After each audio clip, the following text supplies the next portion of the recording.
लोकसभा चुनाव 2019 को देखते हुए प्रदेश में भाजपा और कांग्रेस दोनों ही पार्टियों ने कमर कस ली है। भाजपा ने कांग्रेस की योजनाओं को लोगों तक पहुंचाने के लिए 25 रथों को रवाना किया है। 25 रथ 25 लोकसभा सीटों पर जाएंगे, जिसके माध्यम से सरकार की योजनाओं को जन जन तक पहुंचाया जाएगा। साथ ही इन रथों के माध्यम से जनता से सुझाव भी लिए जाएंगे, यानी कि उनके मन की बात सुनी जाएगी। जनता के सुझावों को भाजपा घोषणा पत्र में भी जगह देगी। मिशन 25 के तहत भाजपा इस कवायद में जुटी है और भाजपा नेता भी लगातार दावे करते रहे हैं कि वो इस चुनावी मुहिम में सफल भी रहेंगे। जब हमारी सरकार जनता की सरकार है, जनता द्वारा सरकार है, जनता के लिए सरकार है, तो हमारा 2019 का जो मैनिफेस्टो हो वो भी जनता द्वारा ही बनाया गया मैनिफेस्टो हो। इसमें कई तरीकों से हम जनता की राय लेंगे, जिसमें व्हाट्सएप है, ईमेल है, इंस्टाग्राम है, फेसबुक है, ईमेल द्वारा या फिर मतदान जो है, मतपेटियां जो है, उन मतपेटियों के अंदर भी अपने विचार डाले जा सकते हैं। और इन्हीं सभी जो विचारों को एकत्रित करके राजस्थान में एकत्र करा जाएगा, उसके बाद केंद्र में माननीय राजनाथ जी के पास जाएगा, जो इस कमेटी के अध्यक्ष हैं, और वो इन सभी विचारों को इकट्ठा करके 2019 का भारतीय जनता पार्टी का मैनिफेस्टो बनाएंगे। इधर कांग्रेस भी अपनी चुनावी तैयारियों में कोई कमी नहीं छोड़ना चाहती है। कांग्रेस ने भी चुनावी तैयारियों को लेकर बैठक की, जिसमें खास तौर पर लोकसभा के उम्मीदवार चयन को लेकर विचार विमर्श किया गया। बैठक में मुख्यमंत्री गहलोत, डिप्टी सीएम सचिन पायलट समेत कई आला नेता शामिल हुए।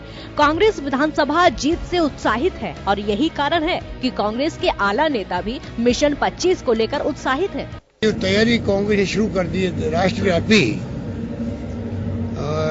दिल्ली के अंदर लोकसभा चुनाव को लेके, उसमें कांग्रेस काफी आगे निकल चुकी है। हमारे कैंडिडेट के सिलेक्शन भी शुरू हो गए हैं, हमारे कैंपेन जो क्या होना चाहिए वो शुरू हो गए हैं, राहुल गांधी जी के दौरे शुरू हो गए हैं। तो ये बोखलाहट में जुमले बोलने लगे हैं तो कोई नई बात नहीं है। देश समझ चुका है जुमलों की राजनीति को। इस बार जुमलों की राजनीति उनके लिए काम नहीं आएगी, मैं कह सकता हूँ दावे के साथ। हमारी राजस्थान सरकार ने जो महत्वपूर्ण निर्णय लिए हैं, उनका सफलतापूर्वक किस प्रकार से अमल हम जमीनी स्तर पर कर रहे हैं, उसकी जानकारी ज्यादा से ज्यादा कार्यकर्ताओं तक और लोगों को उसका कैसे फायदा और मिल सकता है, उस पर बहुत ही महत्वपूर्ण सुझाव सभी सदस्यों से प्राप्त हुए हैं। 9 तारीख को अखिल भारतीय कांग्रेस कमेटी की जो बैठक है, उसमें इस चीज को वो बतलाएंगे और आगे जाके जो हमारी स्क्रीनिंग कमेटी है, उस स्क्रीनिंग कमेटी में उम्मीदवारों को लेकर चर्चा होकर जल्द से जल्द वो प्रस्ताव सेंट्रल इलेक्शन कमेटी को सौंप दिया जाएगा। इस चुनाव में चुनावी रणनीति केवल बैठकों तक ही सीमित नहीं है। दोनों पार्टियों में आरोप लगाने को लेकर भी होड़ मची हुई है। इसमें केंद्र और प्रदेश दोनों के आला नेता शामिल हैं। वहीं कांग्रेस की नई नवेली सरकार को घेरने के लिए भाजपा लगातार योजनाओं में धोखाधड़ी का आरोप लगा रही है। ऐसे में ये चुनावी लड़ाई अभी और कई रंग लेती नजर आएगी। ब्यूरो रिपोर्ट, जन टीवी न्यूज।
चुनाव की तैयारियां प्रदेश में इस समय जोरों पर है। हर रात एक लोकसभा सीट पर जाएगा। आज केंद्र सरकार की बेहतरीन योजनाओं को जनता के बीच में रखा जाएगा।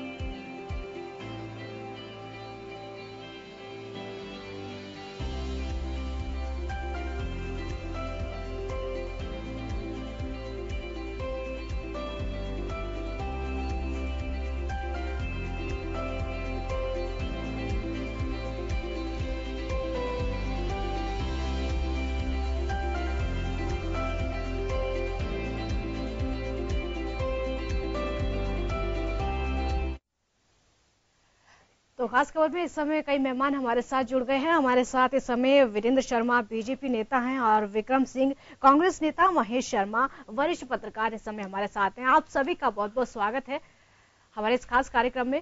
और सबसे पहले महेश शर्मा जी के पास में आऊंगी। महेश शर्मा जी, आज हमने देखा है बीजेपी की तरफ से 25 रथों को रवाना किया गया है, और क्या कुछ इनका मकसद हो सकता है, क्या कुछ मायने आज इन रथों को रवाना करने के समझे?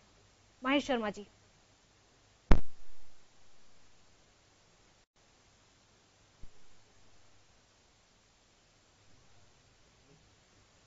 महेश शर्मा जी सुन पा रहे हैं हमें?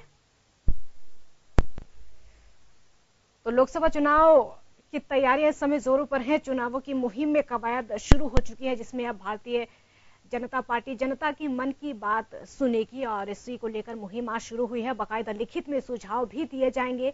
जनता क्या चाहती है उनको लिखित में भी यहां पर देखा जाएगा। इस मुहिम का नाम है भारत के मन की बात का अभियान।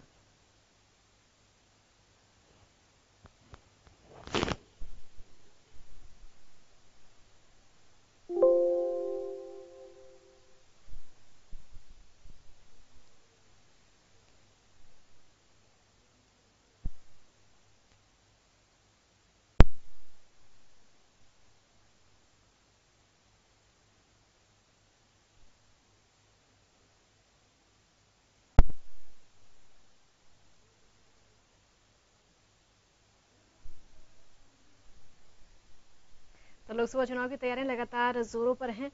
कांग्रेस में भी लगातार बेहतर चुनाव की रणनीति पर काम किया जा रहा है। बीजेपी में बेहतर काम किया जा रहा है। भाजपा और कांग्रेस दोनों पार्टियां प्रदेश में मिशन 25 के लिए रणनीति बना रहे हैं। दोनों का जो मिशन है सिर्फ एक ही है।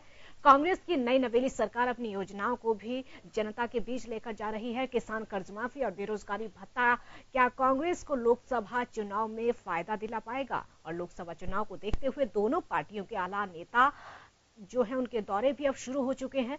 प्रदेश में लोकसभा चुनाव को लेकर राजनीतिक सरगर्मियां पूरी तरीके से दोनों ही पार्टियों में तेज है। भाजपा और कांग्रेस दोनों पार्टियों की जो कवायद इस समय देखने को मिल रही है, कहीं ना कहीं एक समानता भी नजर आ रही है। भाजपा ने जो अब नया अभियान शुरू किया है, भाजपा का अभियान शुरू होने वाला है मन की बात। हालांकि अब तक हम पीएम मोदी के मन की बात सुनते थे, अब तक पीएम मोदी जो मन की बातें करते थे, लेकिन अब हम यहाँ पर देखेंगे कि जनता के मन की बात भाजपा सुनेगी। जनता क्या चाहती है, चुनाव में क्या चाहती है, कैसा उम्मीदवार चाहती है, जनता के मन की बात अब बीजेपी सुनेगी। उसी को लेकर अब ये जनता की तरफ से, जनता के लिए बीजेपी की तरफ से मन की बात का कार्यक्रम शुरू किया जाएगा और उसमें जनता अपने मन की बात कह सकेगी। एक नई मुहिम चुनाव के लिए, लोकसभा चुनाव के लिए जोरदार तैयारियां जिस तरीके से दोनों ही दलों में दिखाई दे रही हैं, उसी तरीके से नई नई मुहिम भी अब यहां पर सामने नजर आ रही हैं। आज उसी कड़ी में 25 रथ बीजेपी ने रवाना किए हैं और इन रथों का मकसद जो है जनता के पास जाना, जनता की बातों को सुनना, जनता की क्या इच्छाएं हैं, जनता की क्या समस्याएं हैं, उन सबको सुनना है। और उन रथों का जो मकसद यहाँ पर है, साफ तौर पर जो अभियान है उसका भी यही मकसद है, जनता की बात सुनना।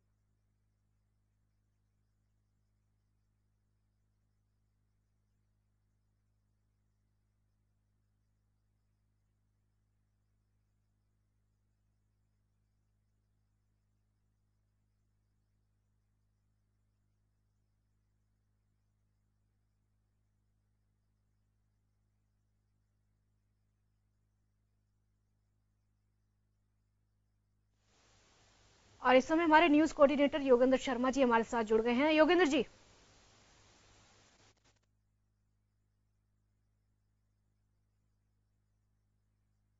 कर रहे हैं, पूरे देश में लोकसभा चुनाव अप्रैल या मई में होने वाले हैं और उसकी तैयारियां हर राजनीतिक दल लगा हुआ है, जुटा हुआ है, आखिर सरकार किसकी बनेगी। लेकिन यहां एक बात कहना चाहेंगे कि क्या वास्तव में राजनीतिक दलों का जो विश्वास है वो कहीं डगमगाया तो नहीं है। और 5 साल का जो ये वक्त होता है ये काफी महत्वपूर्ण होता है, मुल्क के लिए भी, राजनीतिक दलों के लिए भी। बात राजस्थान की जाए, राजस्थान में पब्लिक के मन की बात जानने के लिए, अब तक तो आपने नरेंद्र मोदी को मन की बात सुनी, अब पब्लिक के मन में क्या चल रहा है उसको जानने के लिए हर लोकसभा क्षेत्र में एक रथ रवाना किया गया है बीजेपी मुख्यालय जयपुर से, जो 25 लोकसभा क्षेत्र में जाएगा। इसी तरह से कांग्रेस ने भी अपनी कवायद शुरू की। मुख्यमंत्री अशोक गहलोत, अविनाश पांडे जो प्रभारी राजस्थान के, पीसीसी चीफ सचिन पायलट, तमाम नेता मौजूद रहे बैठक में। और बैठक में दोनों तरफ से मिशन 25 लेकर के चल रहे हैं कि मिशन 25 आखिर दाव कौन मारेगा, ये देखने वाली बात होगी। चलिए, महेश शर्मा साहब हमारे साथ हैं, वरिष्ठ पत्रकार। विक्रम सिंह जी हमारे साथ में हैं, कांग्रेस के नेता। वीरेंद्र शर्मा जी हमारे साथ भाजपा नेता हैं। सभी का स्वागत है। मैं महेश जी आपके पास आना चाहूंगा। दोनों ओर से कवायद चल रही है। इस बार का जो चुनाव होगा, पिछली बार तो लग रहा था कि गुजरात मॉडल को लोग एप्रिशिएट कर रहे हैं और नरेंद्र मोदी पूरी मार्केटिंग के साथ या अपनी योजनाओं के साथ, एक जो टैगलाइन उन्होंने दी थी अब की बार मोदी सरकार, एक लग रहा था कि, लेकिन वैसा एक माहौल अभी दिखाई दे रहा है देश में कि ये कहा जा सके हाँ क्लियर मेजोरिटी किसी को मिल सकती है, या फिर ये कहें कि हाँ बिल्कुल एक बड़े उसके रूप में एक माहौल सा दिखाई दे रहा है किसी भी पार्टी के पक्ष में, या एक ये कहें कि एक वक्त जब यूपीए गवर्नमेंट पहली बार जब बनी थी उस वक्त एक माहौल था कि सरकार अटल जी की बन सकती है, लेकिन पत्ते कुछ उल्टे चले गए, या फिर कहें कि मनमोहन सिंह को बहुमत मिलने वाला था लेकिन नरेंद्र मोदी के पाले में चला गया। कुछ ऐसी चीजें, अभी तस्वीर क्या दिखाई दे रही है?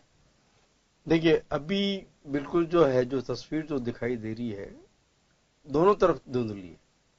आपने देखा धुंधली, मैं बीजेपी के पक्ष में तो इसलिए कहूंगा धुंधली कि ये अभी जो 5 चुनाव जो हुए राज्यों में, उसमें जिस तरह से मतलब बीजेपी को, हालांकि राजस्थान और मध्य प्रदेश में जरा नेक टू नेक फाइट हुई है, कोई ज्यादा मतलब क्या था वो नहीं रहा, लेकिन उसके सामने मतलब जो है वहां उसका विश्वास थोड़ा डगमग गया, क्योंकि 3 राज्यों में, और वो भी है काऊ बेल्ट है ये पूरी, जहां मतलब क्या था ना गाय को, जिसको लेकर के इनका एक मुख्य मकसद रहा है।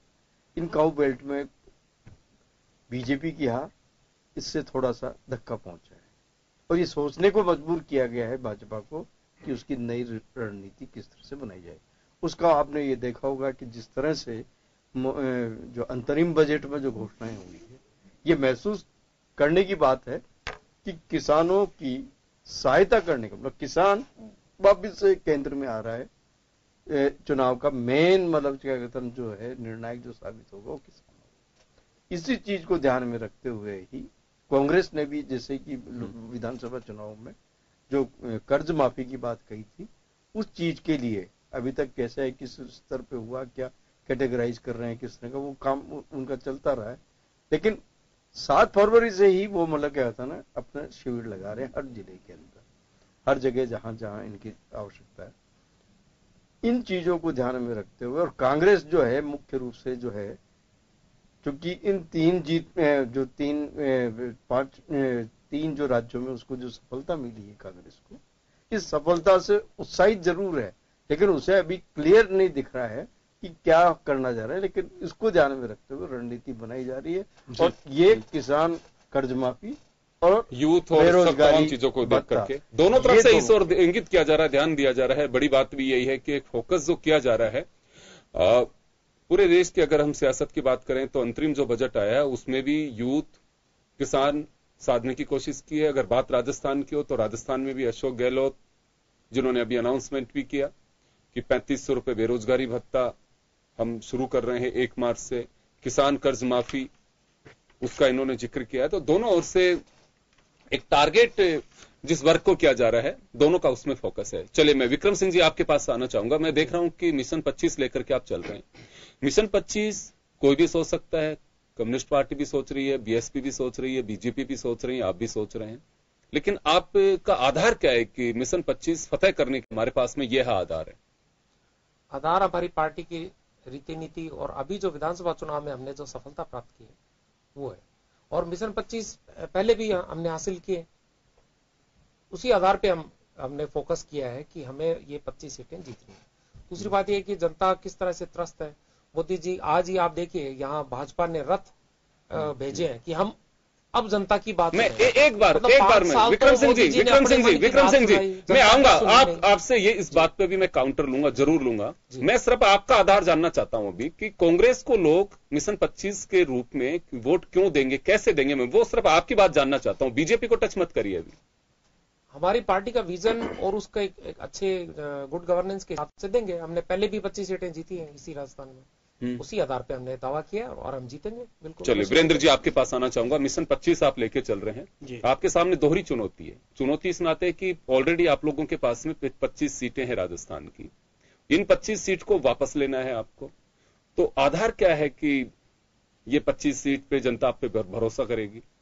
देखिए, भारतीय जनता पार्टी की 129 लोक जन कल्याणकारी योजनाओं के माध्यम से और भारतीय जनता पार्टी के मजबूत और सशक्त नेतृत्व के माध्यम से हम आम जनता के मध्य जा रहे हैं, और मुझे पूर्ण विश्वास है जिस प्रकार से मोदी सरकार ने कार्य किया है, एक बार फिर मोदी सरकार देश में बनने जा रही है। चलिए, अब मैं जानना चाहूंगा आपसे विक्रम सिंह जी, आप कह रहे हैं कि बात दो होती है, खुद की योजनाओं पे भरोसा कि हमारे पास में योजना है, हम उनको आधार लेकर के चलेंगे। आपने किसान कर्ज माफी की भी बात की, युवाओं को बेरोजगारी भत्ता देने की भी बात कही, कर्ज माफी को लेकर के सियासत भी हो रही है। आप लोगों ने कहा कि कर्ज माफ, हालांकि आपके उसमें कृषि ऋण माफ करने का उल्लेख उसमें है, अब उसको कैटेगराइज कर रहे हैं कि कृषि में ये लोग होंगे तो नहीं होना चाहिए। खैर वो हो भी सकता है, कोई अलग बात नहीं। बीजेपी इसे एक मुद्दा बना रही है। बीजेपी ठीक एक दिन बाद ही जेल भरो आंदोलन, इससे पहले पूरे प्रदेश के जो एसडीएम हेडक्वार्टर्स हैं वहां पे धरने प्रदर्शन भी हुए, बेरोजगारी भत्ते को लेकर के भी विधानसभा में चर्चा रही, बाहर भी चर्चा रही। तो ये जो 25 रथ रवाना किए हैं इन्होंने लोकसभा सीटों में, इसके साथ साथ एक ये भी जागृति अभियान है इनका कि कांग्रेस ने आपसे वादा किया और वादा करके मुकर रही है, ये आप पे एक आरोप रहेगा। आप देख रहे हैं कि इतनी जल्दी कुछ भी हथेली पे सरसों नहीं उगती है, उसके बावजूद भी हमने अभी से इस पे कार्य योजना पर, घोषणा पत्र पर हमने जो योजना दी है, जो जनता को विजन दिया है, उस पर हमने काम शुरू कर दिया है। लोग अभी हंस रहे हैं कि भाजपा आज ही जनता को चेतावनी दिलवा रही है कांग्रेस को। अरे किस तरह की चेतावनी दे रही है? अभी तो 2 महीने भी नहीं हुए मुश्किल से, आप राज में थे ना। जो योजना कांग्रेस से आप लागू करवाना चाहते हैं वो आपने क्यों नहीं करके दिखाई? कांग्रेस बिल्कुल निश्चिंत है, दृढ़ निश्चय है और उन पर काम शुरू हो चुका है। हम झूठे जुमलेबाजी नहीं करते, हम योजना को ढंग से तरीके से लागू करेंगे ताकि इस योजना का अच्छे से और ढंग से और ज्यादा से ज्यादा लोगों को लाभ मिले। इस तरह से सिर्फ घोषणाएं करने के मात्र से लिए हम घोषणाएं नहीं करते, इसलिए उसमें प्रोसेस में टाइम लग रहा है और जल्दी से जल्दी इनके आंदोलन शुरू होने से पहले ये प्रक्रिया शुरू हो चुकी है। अब इनके पास है नहीं कुछ मुद्दा करने के लिए, जनता को बुलावा देना है, क्या करें खाली बैठे और ये करें। नेतृत्व यार प्रदेश में कौन सा नेतृत्व है, किस तरह का नेतृत्व है? वसुंधरा जी को आपने रवाना कर दिया, नया नेतृत्व किस तरह का है वो आप देख ही रहे हैं। जनता सब तो सिर्फ आप इसके भरोसे है कि बीजेपी में जो नेतृत्व है उससे हमें बेनिफिट मिलेगा? अब मेरे भाई हैं जो बोले, उनकी बात का जवाब दे रहा हूं। हम हमारे नेतृत्व और हमारी कार्य योजनाओं के बूते पे हमारे मुख्यमंत्री और हमारे जो युवा अध्यक्ष हैं उनके सहारे से उनके बूते पे हम लड़ेंगे और हमारा एक एक कार्यकर्ता बूथ पे काम करेगा और उसी बूते पे हम 25 सीटें जीतेंगे। चलिए वीरेंद्र जी आपके पास आना चाहूंगा। किसान कर्ज माफी और युवाओं को बेरोजगारी भत्ता, 2 तुरुप के पत्ते के रूप में कांग्रेस मान के चल रही है कि इससे हमें बड़ा बेनिफिट मिलेगा और हमारी योजनाएं हैं जनहित में हमने जारी की है, उस पर एक्सरसाइज चल रही है। 1 मार्च से युवाओं को भत्ता मिलना शुरू होगा जिसकी डेट इन्होंने दे दी है और 7 तारीख से कैंप लगा रहे हैं कर्ज माफी के। देखिए, दोनों ही विषय जनता अच्छे से समझ चुकी है। कांग्रेस ने जिस प्रकार से विधानसभा चुनाव में अपने घोषणा पत्र में वादे किए और उस वादे के साथ जनता के साथ जो छलावा किया हुआ पूरा राजस्थान की जनता ही नहीं पूरे देश की जनता देख रही है। आप देखिए, इन्होंने कहा था कि 10 दिन के अंदर 1 2 3 4 राहुल गांधी ने ऐसे गिनती गिन के 10 दिन में किसानों का ऋण माफ कर देंगे। अभी तक किसानों का ऋण माफ तो दूर की बात, अभी तक ये भी तय नहीं कर पाए हैं कि किन किसानों का ऋण माफ होगा। विक्रम सिंह जी, आऊंगा आपके पास, आऊंगा, मैं आऊंगा, आपसे जवाब लूंगा। होगा। आप ये देखिए, इस प्रकार की हालत पहली बार हुई है राज्य में कि आप केवल डिफॉल्टर्स का लोन माफ करने जा रहे हैं। आप जनता को क्या दिखाना चाह रहे हैं कि आप भ्रष्टाचारियों के साथ हैं? दूसरी बात, आपने कहा युवा के भत्ते की बात, तो राजस्थान में पहले भी जब भारतीय जनता पार्टी की सरकार थी तो राजस्थान बेरोजगारी भत्ता योजना थी। इन्होंने उस योजना का नाम चेंज करके मुख्यमंत्री युवा संबल योजना के माध्यम से 3500 रुपए देने की घोषणा की है, जबकि उसमें 3000 रुपए पहले से ही योजना में युवाओं को भत्ते के रूप में देने की योजना थी। उसका सिर्फ इन्होंने नाम परिवर्तन किया है, बाकी कुछ नहीं किया। और इनके राष्ट्रीय नेतृत्व राहुल गांधी जी कहीं भोपाल में जाके बोलते हैं कि मैं मेड इन भोपाल मोबाइल बनाऊंगा, वो अभी कहीं देखने को नहीं मिल रहा। किसी भी प्रदेश में, जिस भी प्रदेश में इनकी सरकार बनी, चाहे मध्य प्रदेश में बनी, चाहे राजस्थान में बनी, इन्होंने किसानों के साथ जो छल किया है वह छल पूरा किसान समझ चुका है। 10 दिन में लोन तो माफ दूर की बात है, अभी तक ये निर्णय भी नहीं कर पाए हैं कि लोन किन किसानों का माफ होगा। वीरेंद्र जी, मेरा छोटा सा सवाल, आपने कहा कि बेरोजगारी भत्ते को लेकर के ऑलरेडी राजस्थान में स्कीम चल रही है, मुख्यमंत्री संबल राजस्थान बेरोजगारी भत्ता योजना पहले थी, जिसका इन्होंने नाम चेंज किया है। जी, लेकिन इसका किसी को फायदा मिला है अभी तक? जितने युवा जिस उसमें आते थे उन नियमानुसार फायदा मिला है। नहीं, किसको मिला भी बता दीजिए मुझे। कोई ऐसा ध्यान है कि किसी को पैसा मिला हो, उसकी कभी कोई ऑडिट में रिपोर्ट आई हो कि हाँ इस योजना का फायदा इस व्यक्ति को मिला है, उसके अकाउंट में कोई पैसा गया है? कब से शुरू हुई मुझे बता दीजिए। योजना के अनुसार जो युवा पंजीकृत थे उन्हें उसका फायदा मिला है। जी, कितने लोगों को मिला ये भी बताते जाइए। नहीं, चलिए कोई बात नहीं, आंकड़ों में मैं नहीं जाना चाहूंगा। बस बड़ी बात यही है कि क्या ये योजना राजस्थान में चल रही है, मैं आपको बताना चाहूंगा, क्योंकि ये कल का ही दैनिक भास्कर है, उसमें बिल्कुल साफ दिया हुआ है। इन्होंने दोनों योजनाओं के जो नाम परिवर्तन किए उनका, एक इन्होंने जो अटल सेवा केंद्र का नाम बदलकर राजीव गांधी सेवा केंद्र का, और दूसरा जो था राजस्थानी बेरोजगारी भत्ता योजना, उसका नाम परिवर्तन करके मुख्यमंत्री युवा संबल योजना रखा है। खैर, हमारे यहाँ पे ये तो जोरदार बात है कि योजनाओं के नाम सिर्फ 5 साल के लिए करने चाहिए। जो गवर्नमेंट आती है बदल देती है। अटल सेवा केंद्र का राजीव गांधी सेवा केंद्र, उससे पहले जो नाम था वो आप लोगों ने बदला। ये सिलसिला तो मुझे लग रहा चलता रहेगा राजस्थान में, जब तक गवर्नमेंट आना जाना इसका वो रहेगा, तब तक योजनाओं के नाम बदले जा सकते हैं, बदल रहे हैं। और चले, नया कुछ नहीं है। जो आप एक बड़ा अभियान मान करके चल रहे हैं, उस पे बीजेपी का दावा है कि योजना ऑलरेडी हमारी है। किस तरह की योजनाएं आप देख ही रहे हैं। इन्होंने पूरे 5 वर्ष सिवाय जुमलेबाजी के कुछ भी काम नहीं किया है। ये काम करते हैं तो इनको ये रथ भेजने की, जनता के मन की बात जानने की कोशिश नहीं करनी पड़ी। एक वाहन जो मन की बात जानने का, तो इनके जनप्रतिनिधि क्या कर रहे थे 5 साल में? किस तरह की, क्यों नहीं जनता से कनेक्ट हुए, क्यों नहीं जनता की बात सुनी, क्यों नहीं जनता के आधार पर कार्य योजनाएं बनी, क्यों नहीं जो इन्होंने घोषणाएं की थी वो लागू की गई? इस बात का जवाब देंगे।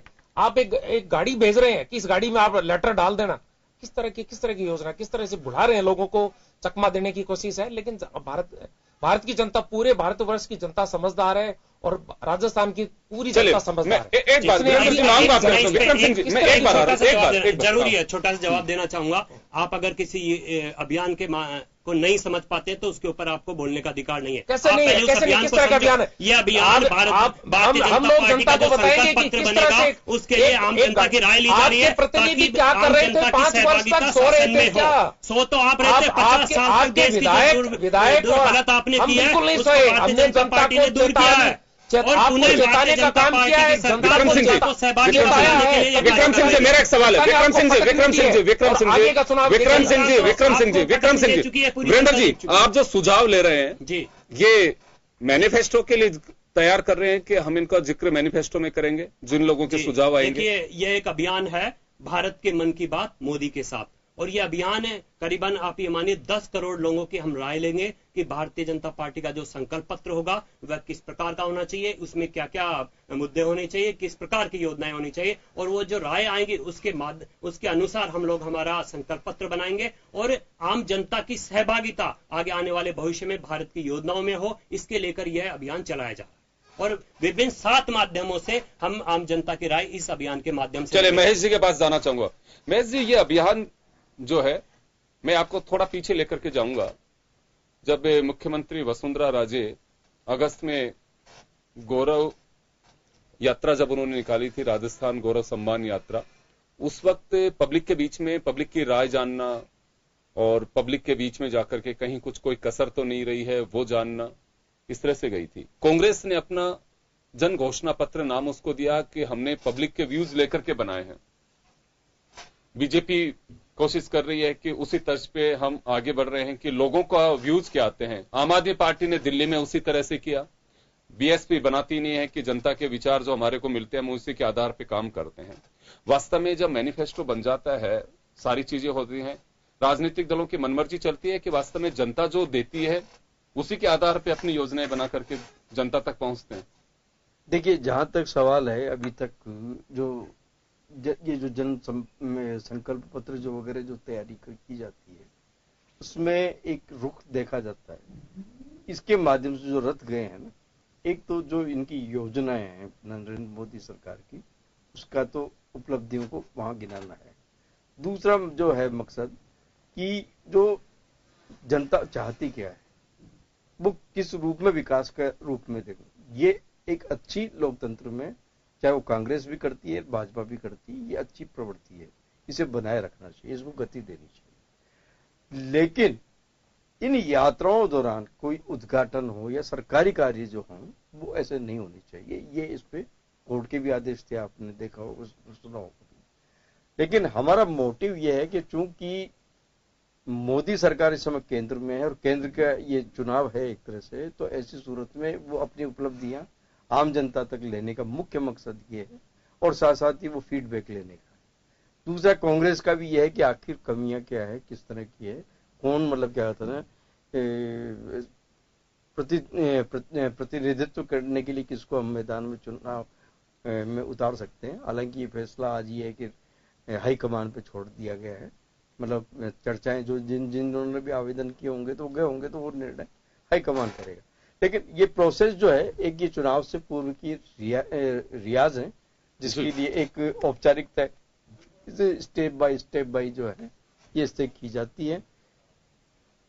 आगे इसका क्या असर होगा, ये आपको मत जब मिलेंगे तो जनता को कितनी तो आपकी उपलब्धियां अच्छी लगी, नहीं लगी, वो अपने वोट से तय करेगा। और इसी तरह से कांग्रेस भी ये देखेगी कि उनकी जो मौजूदा सरकार है, जैसे यहाँ सत्ता परिवर्तन हुआ, तो वो ये देखेगी कि इनकी जो इम्पैक्ट है, इनकी जो योजनाओं का जो इन्होंने अनाउंस किया थी और ये जो काम कर रहे हैं उसको ध्यान में रखते हुए। महेश जी, मैं वापस लौटूंगा आपके पास। यहाँ एक छोटे से ब्रेक के लिए रुकेंगे, ब्रेक के बाद जल्द लौटेंगे आपके लिए। हमारा यह चर्चा जारी रहेगी छोटे से ब्रेक के बाद।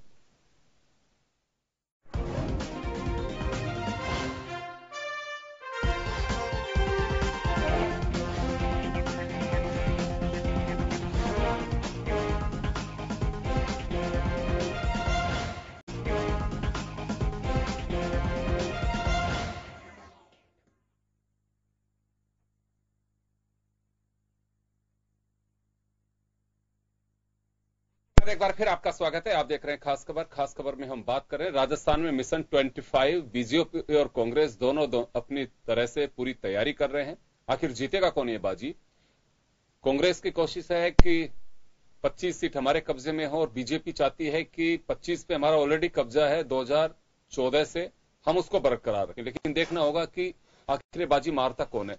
महेश जी, आपके पास में था, मैं एक छोटा सा मेरा सवाल ये होगा, इलेक्शन के ठीक पहले जनता के बीच जाकर के जनता के सुझाव, बीजेपी हो चाहे कांग्रेस हो, ये कितना सफल अभियान कह सकते हैं इसको? इसका कहीं रिजल्ट आता है कि हाँ जनता की भागीदारी है, जनता उसको अप्रिशिएट करती है और जनता देखती है कि चलिए पहली बार कोई ऐसी सरकार बनने जा रही है या कोई पार्टी है जो हमारी मन की बात जान रही है?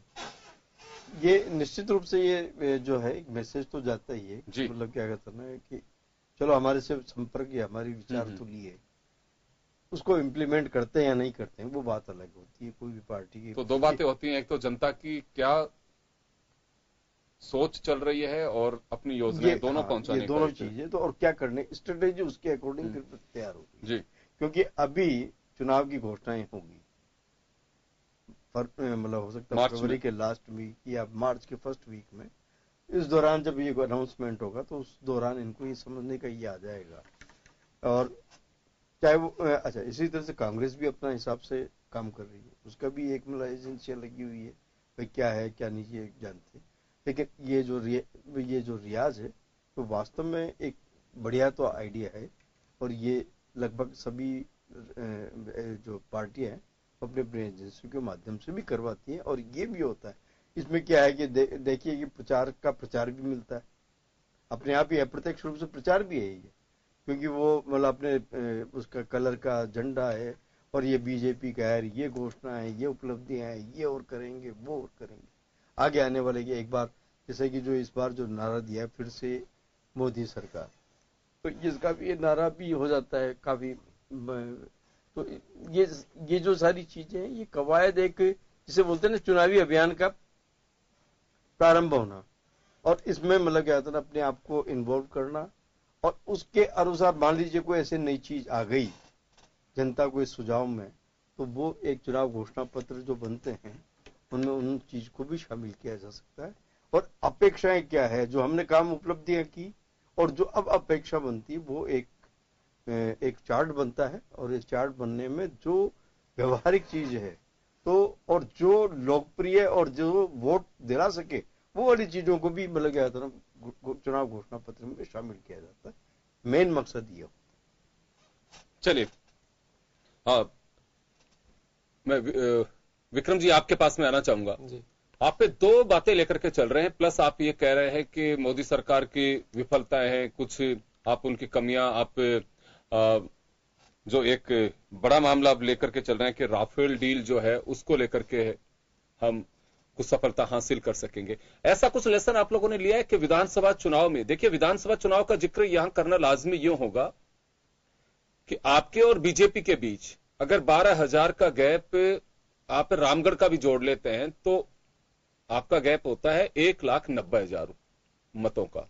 बहुत ज्यादा, ये मुझे नहीं लगता कि बहुत बड़ा एक को अंतर हो, अंतर बहुत ज्यादा नहीं कह सकते।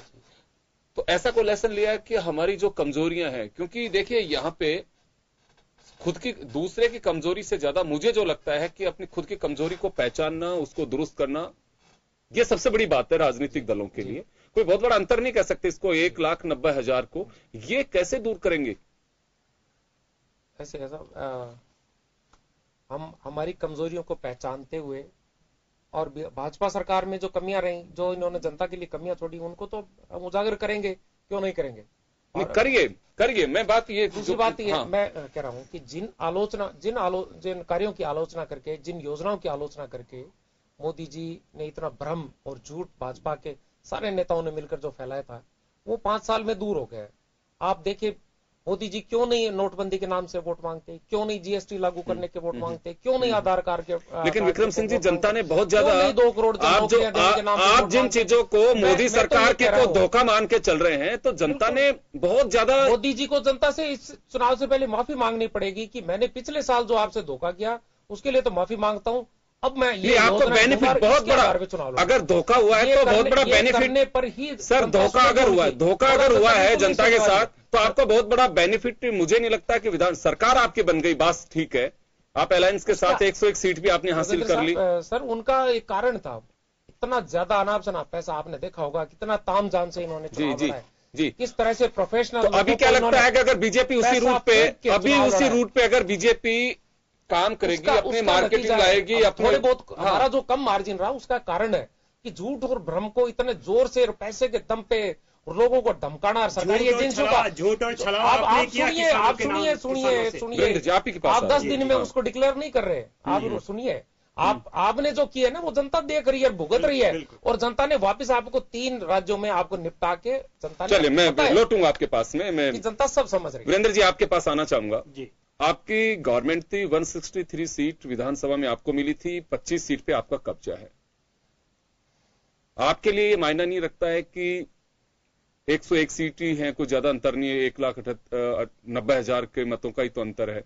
लेकिन माइनस सबसे बड़ी बात यह है कि आपको जो वोट मिला था लोकसभा में 55% के आसपास और विधानसभा में 46 पॉइंट समथिंग, ये एक बड़ा वोट था। वो वोट आपका किसका है?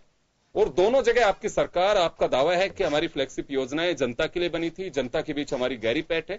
तो ये पैठ कम हो रही है, इसे दुरुस्त कैसे करेंगे? क्योंकि टाइम आपके पास में बहुत कम है, अगले महीने आचार संहिता लग जाएगी।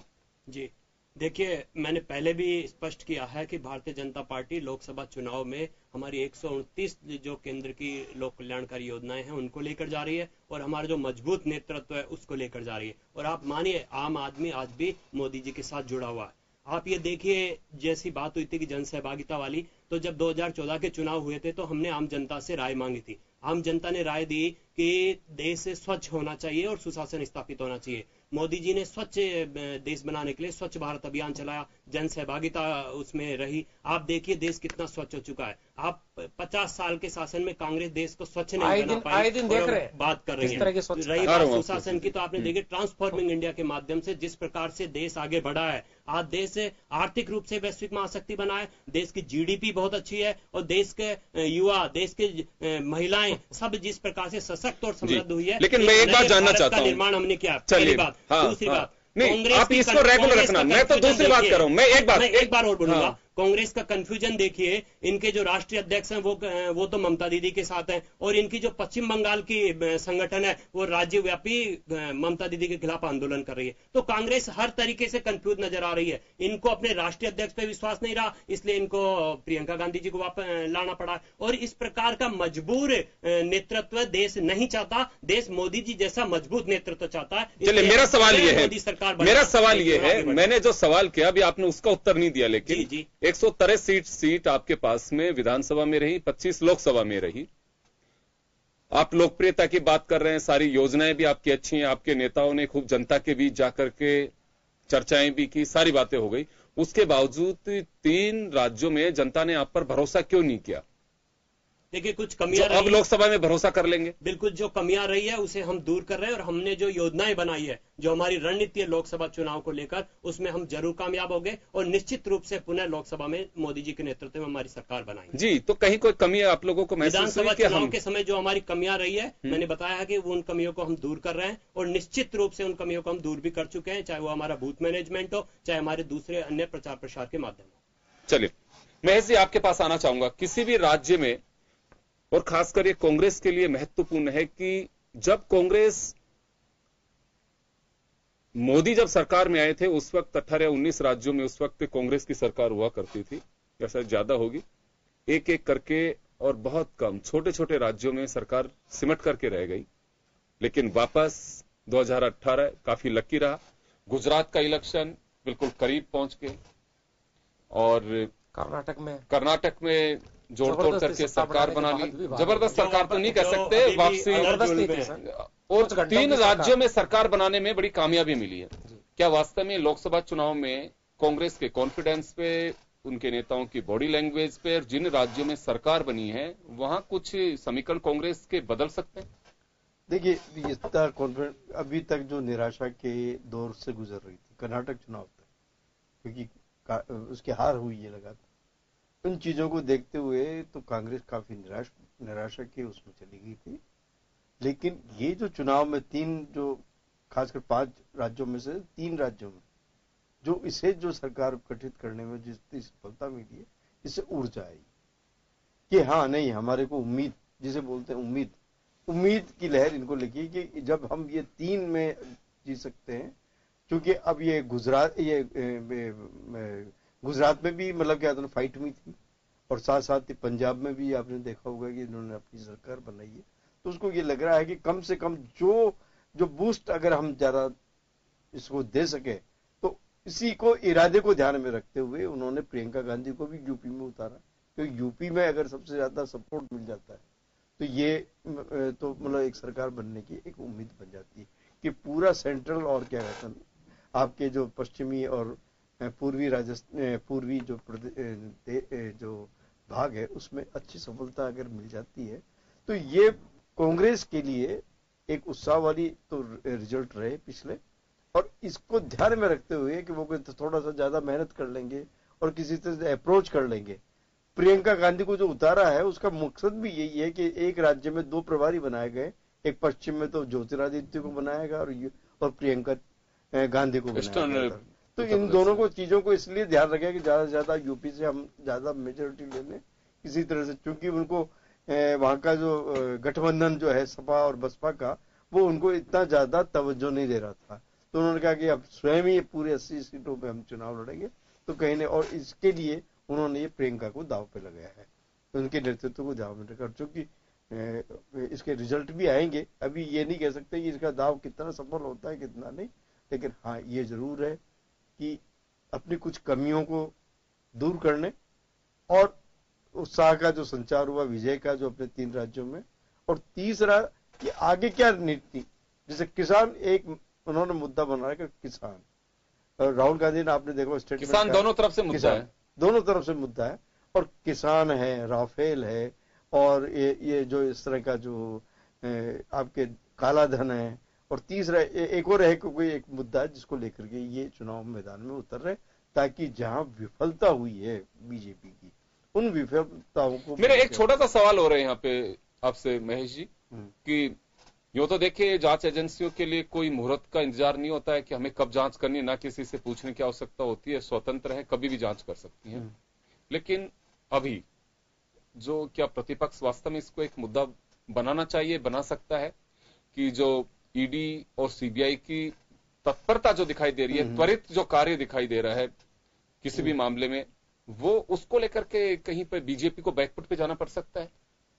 देखिए ये जो जिस तरह की जो कार्रवाइयां होती है, इसमें ये तो मान के चलिए कि ऐसे माहौल में जब चुनाव निकट हो और इस तरह की, जैसे चाहे वो बंगाल का मामला हो चाहे रॉबर्ट वाड्रा का मामला, इन चीजों से यूपी में भी जनता, ममता, और एक ये है कि अगर ज्यादा कठोर कार्रवाई हो गई तो जनता की सहानुभूति हो जाती है। हमारे यहाँ यूपी में माया अखिलेश का भी ममता के साथ। हाँ, तो ये वाली जो चीज है, तो ये वाली अभी मान सीबीआई को मुख्य मुद्दा, ईडी का मुख्य मुद्दा इसलिए बनाया जा रहा है क्योंकि इस दौरान मतलब आप हर विपक्षी दल के नेताओं को अगर घेरेबंदी करती है भाजपा, तो ये नेगेटिव भी जा सकता है, और हो सकता है इनका मोटिव ये हो कि साहब सब अपने अपने हमाम में सब नंगे भ्रष्टाचार में लिप्त। ये कोशिश ये है, भाजपा की कोशिश है कि सब भ्रष्टाचारी हैं, ये एक उनकी छवि दिखाने की कोशिश। लेकिन जनमानस पे क्या छाप रहती है? जनमानस में या तो बीजेपी के पास में समय था,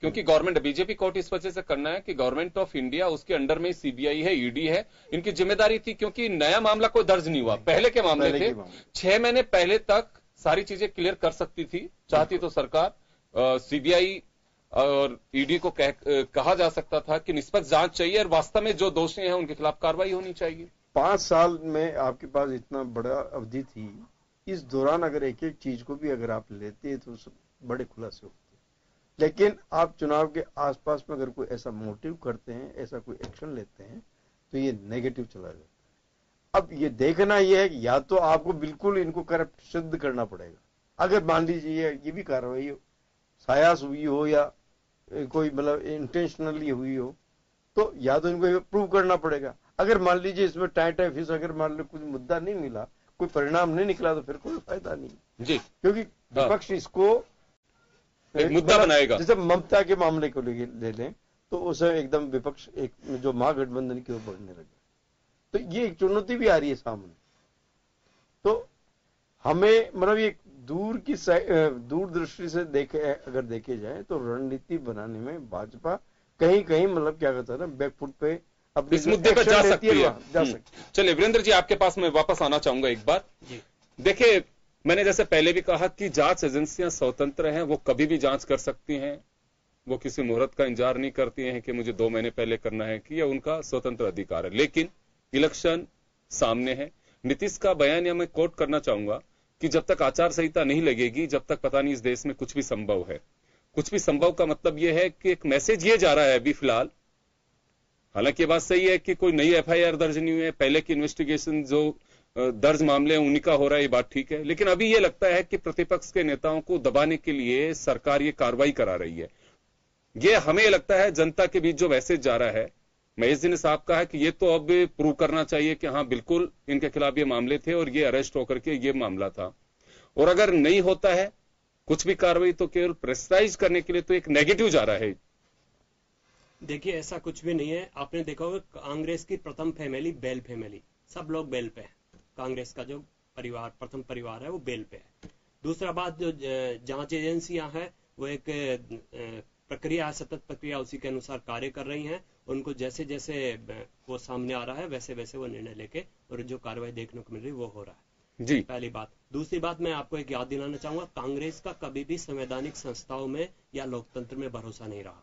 चाहे आपने देखा हो, चाहे आपातकाल देखा हो, या फिर सुप्रीम कोर्ट और इलेक्शन आयोग के प्रति जिस प्रकार से कांग्रेस अंगुलियां उठाती है, तो इन संवैधानिक संस्थाओं के प्रति कांग्रेस की जो छवि है वो बहुत गलत रही है। इसने हमेशा इन संवैधानिक संस्थाओं के ऊपर अंगुली उठाने का कार्य करा, केवल देश में नहीं विदेश की धरती पर। चलिए, आप जो बोल रहे हैं उसी में मेरा एक जवाब मैं आपसे जानना चाहूंगा। देखिए, ये कोई नई बात नहीं है, सिर्फ चेहरे बदले हैं कि सीबीआई ईडी पे पहली बार उंगलियां उठना शुरू हुई हैं। लोग जानते भी नहीं थे कि ईडी नाम की संस्था है, हर आदमी जानता भी नहीं था। इलेक्शन कमीशन पे, इन पे, गवर्नमेंट पे, क्योंकि पहली बार नहीं है। बस अब आप सत्ता में बैठे हैं तो आप लोग उंगली नहीं उठा सकते। अभी कांग्रेस उठा रही, जब कांग्रेस थी तो आप लोग उठाते। मैं यहाँ पे एक बात कहना चाहूंगा, मुझे राजनाथ सिंह जी का एक बयान बहुत अच्छे से ध्यान है कि जब मुख्यमंत्री हुआ करती थी मायावती, राजा भैया के यहाँ पे रेड, दूसरे नेताओं के रेड, बीजेपी के कुछ नेताओं के रेड, कुछ अरेस्ट भी हुए उस समय। इसी तरह से मुलायम सिंह का मामला हो, चाहे दूसरे को सुषमा स्वराज जी, अरुण जेटली साहब, ये लगातार कहा करते थे कि सीबीआई का दुरुपयोग करके सरकार विपक्षी नेताओं को दबाने की कोशिश कर रही है। इलेक्शन से ठीक पहले उनकी फाइलों को खोलना ये लोकतंत्र में उचित नहीं है। अब उचित क्यों हो रहा है ये? क्योंकि जांच एजेंसी है तो तब भी स्वतंत्र थी, अभी भी स्वतंत्र है। इलेक्शन से ठीक पहले अब मायने क्यों बदल गए?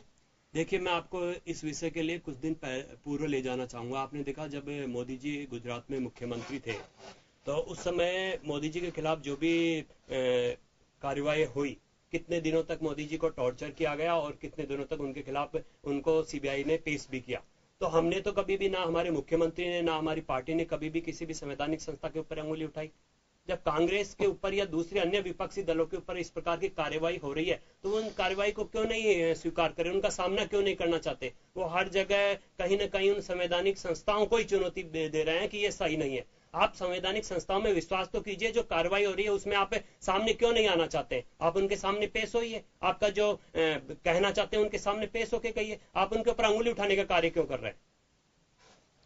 विक्रम सिंह जी, देखिए, ये सवाल बीच में इस वजह से आ रहा है क्योंकि राजस्थान के मिशन 25 पे बात कर रहे हैं, लेकिन देश का चुनाव होगा, आम चुनाव होगा, ये मुद्दा है, दोनों तरफ से मुद्दा होगा। आप लोग भी इस बात को लेकर के कहेंगे और बीजेपी को इस पे बचाव करना है, बीजेपी को भी जवाब देना होगा। तैयारी मुझे लगता है दोनों तरफ से होगी। ये मुद्दा स्टैंड करता है, ये देश को तय करना है कि क्या वास्तव में जांच एजेंसियों का दुरुपयोग हो रहा है और जिन पे आरोप लग रहे हैं वो इतने भ्रष्ट हैं कि जांच से बचना चाह रहे हैं। दोनों बातों को जरूर सतोला जाएगा और ये सारा निर्णय इलेक्शन के जब रिजल्ट आएंगे तब इस कवायद का परिणाम क्या निकलता है वो जब तय होगा। लेकिन आप लोगों पे भी उंगली ये उठा रही है सत्ता पक्ष, प्रथम फैमिली, बेल फैमिली, इसके ऊपर भी। और आपके अध्यक्ष जेल अध्यक्ष 18 महीने जेल में रहे, उस बात का जवाब दीजिए। हमारे वाले बेल पे तो है, आपके अध्यक्ष तो 18 महीने जेल रह के हैं। कम से कम आप तो इस तरह के आरोप मत लगाइए। दूसरी बात शांति से सुनिए। जिस तरह से ये छेड़खानी की बात कर रहे हैं, आपने कभी सुना कि सुप्रीम कोर्ट के जजों को आके प्रेस कॉन्फ्रेंस करनी पड़ी हो? कभी आपने सुना कि रिजर्व बैंक के दो गवर्नरों को इस्तीफा देना पड़ा हो? इनके खुद के द्वारा नियुक्त गवर्नर ने इल्जाम लगा के इस्तीफा दिया है। सीबीआई का अफसर सीबीआई के खिलाफ मुकदमे करवा रहे हो, इससे पहले आपने सुना है कभी? इस तरह की, किस तरह की आप चुनाव आयोग ईवीएम पूरे 5 साल तक इन्होंने उसको कंट्रोवर्सी में रखा है। संदिग्ध, जिस लोकतंत्र की नींव जो सिस्टम चुनाव का है उसको संदिग्ध घोषित करना, जनता के द्वारा संदिग्ध देखा जाना, ये पहली बार इतना बड़ा इस लेवल पे हुआ है। कम से कम भाजपा के भाई कम से कम अपने आत्मा के अंदर झांक के फिर आरोप लगाइए। सुनिए, आप ध्यान से, आप ध्यान से सुनिए। पहली बार आप सुनिए, आप सुनने की ताकत रखिए। किस तरह की आतंकवादियों की फांसी आप रुकिए, आप किस तरह से सीबीआई के दफ्तर के ताले तोड़वा के आपने किसी को, अरे कम से कम इतना तो अंदर से रखिए जमीर को। किस तरह से आपने सुना कभी सीबीआई दफ्तर के ताले टूटे और आपको आप देश क्या बात कर रहे हो आप? और आप विदेशों में जाके दो बार मीटिंग हुई, नए उसको अध्यक्ष को, नए सीबीआई के चीफ को, डायरेक्टर को नियुक्त करने के लिए दो बार मीटिंगें हुई है, उसमें फैसला नहीं हुआ। और ऐसे एक अधिकारी को बैठाया गया जिसको एज ए डीजी रहते हुए मध्य प्रदेश सरकार ने व्यापक घोटाले में आरोपित करते हुए हटाया। आपने ऐसे शख्स को बैठाया जो आपने तो पहले आपने तोता शब्द दिया था, आपके यहाँ तो तोते से भी आगे के जो शब्द होते हैं ना वो काम में लेने लगे लोग सीबीआई के लिए। आप सोचिए आपने किस तरह की संवैधानिक संस्थाओं की जिस तरह से गरिमा गिराई है ना, वो जनता देख रही है। आप असली मुद्दों से ध्यान हटाने के लिए उसके कारनामे कर रहे हैं, सारी जनता जान रही है। भारत के 700 करोड़ इस बात को जान गए कि आपने किस तरह से दुरुपयोग किया है, कितना भी दुष्प्रचार आपने काम एक भी नहीं किया था। मैं रोकना चाहूंगा उनका सर, मैं रोकना चाहूंगा, आपने इस तरह की कार्रवाई शुरू की है, लेकिन जनता सब समझती है। मैं माफी चाहूंगा, समय कम है। कुल मिलाकर के मिशन 25 है। मिशन 25 पे सबकी निगाहें भी टिकी हुई है। यूं तो देश में मिशन 7 जो है वो किसके हाथ में जाएगी ये देखने वाली बात है, लेकिन फिलहाल मिशन 25 को लेकर के जो हमने चर्चा की, बीजेपी और कांग्रेस दोनों इस कवायद में लगी हुई हैं। बीजेपी जनता के बीच जाकर जनता की समस्याएं क्या हैं उनको